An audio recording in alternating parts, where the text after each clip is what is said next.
गौरव जी, देखिए यहाँ पर कांग्रेस पार्टी ने बहुत एकजुट होकर, हालांकि आप लोग बार बार कहते रहे डीके और सिद्धारमैया में एक रिफ्ट है, लोग फिर उन्होंने रोज इंटरव्यूज एक दूसरे के करने शुरू कर दिए, बातचीत के वीडियोस पोस्ट करने लगे ताकि लोगों में ये संदेश ना फैले कि दो फाड़ है यहाँ पर कांग्रेस पार्टी। उनका हर कदम सही होता चला गया और बीजेपी क्या हर कदम पर चूक करती चली गई। तभी तो सर आप सेंचुरी के पार थे और 64 पे अटक गए।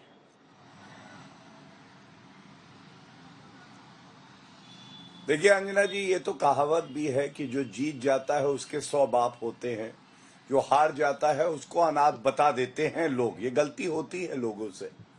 मैं मोहन जी को सुन रहा था और विरोधाभास मुझे दिखाई दिया, मैं जरूर बोलना चाहूंगा।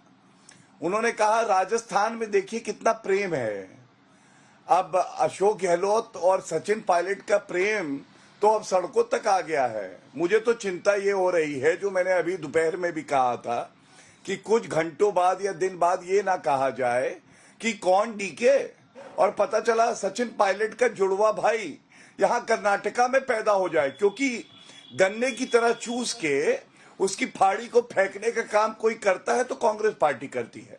लेकिन एक बात सही है, आज वो चुनाव जीते हैं, उन्होंने कुछ बेहतर हमसे किया होगा और मैं ये जरूर कहूंगा कि आगे चल के हम और मजबूती से आएंगे। चुनाव अभी और प्रदेशों में बाकी हैं और मैं ये कहूंगा पिक्चर अभी बाकी है मेरे दोस्त।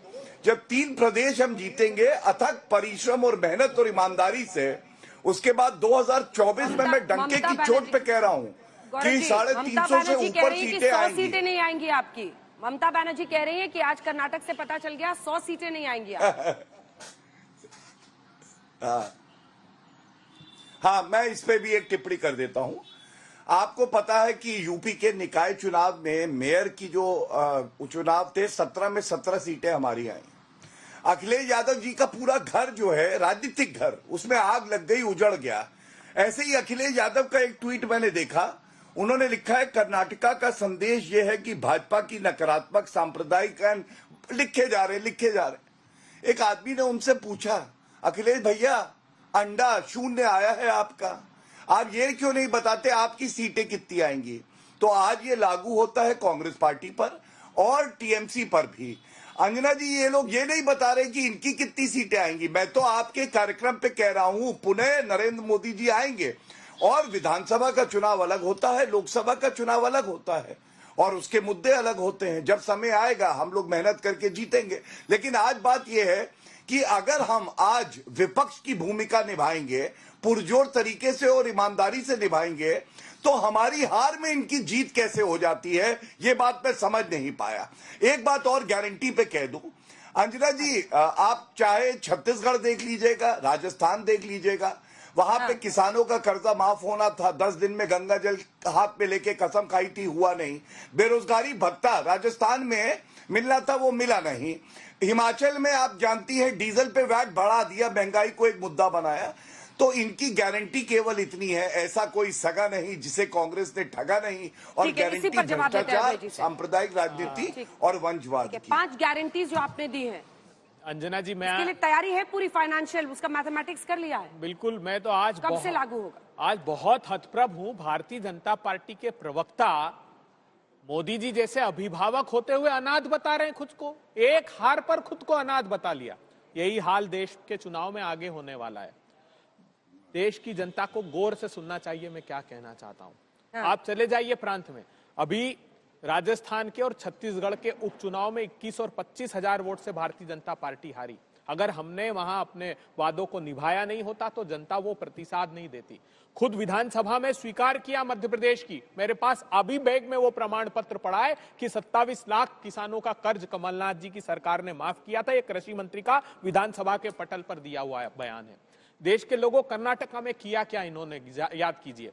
जब सबसे पहले वहां के कॉन्ट्रैक्टर्स एसोसिएशन ने आरोप लगाया कि 40% कमीशन खा रहे हैं केम्पन्ना ने, जिसको इन्होंने जेल में डाल दिया 80 साल के आदमी को, तब इन्होंने प्रारंभ किया हिजाब का मुद्दा। इनके प्रदेश अध्यक्ष भाषण दे रहे थे एक जगह, कार्यकर्ता ने कहा कि सीवरेज और सड़कें खराब है, उनका रिकॉर्ड पर स्टेटमेंट है, इससे चुनाव नहीं लड़ा जाएगा।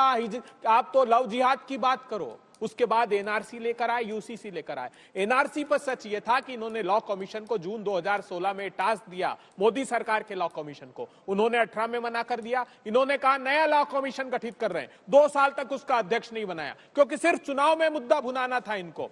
यूनिफॉर्म सिविल कोड की यह कहानी थी। एनआरसी पर अमित शाह साहब ने प्रामाणिक रूप से लोकसभा में जवाब दिया है कि एनआरसी राष्ट्रीय स्तर पर हम नहीं लाने जा रहे हैं, उसका कोई प्रावधान नहीं है। मतलब फिर लोगों की आंखों में धूल झोंका सांप्रदायिक ध्रुवीकरण का। तो ये चुनाव आते हैं तब यही होता है। बेरोजगार युवा कहते हैं रोजगार दीजिए, बहनें कहती हैं महंगाई से राहत दीजिए। कांग्रेस पार्टी ने वादा किया है 2000 रुपए प्रति माह। राहुल गांधी जी का उद्बोधन सुना पहली कैबिनेट में, कर्नाटका की बिटियाओं को मिलना प्रारंभ हो जाएगा। हम युवाओं को, बेरोजगार युवाओं को 3000 रुपए का भत्ता देंगे। हम आंगनवाड़ी की कार्यकर्ता बहनों को 15,000 रुपए प्रति माह देना प्रारंभ करेंगे। उनके रिटायरमेंट पर 3 लाख रुपए देना प्रारंभ करेंगे। 1,30,000 करोड़ रुपए किसानों का प्रावधान 5 सालों के लिए हम रखेंगे। उनके 3 लाख रुपए तक का कर्ज बगैर ब्याज के कर्नाटका के किसानों का होगा।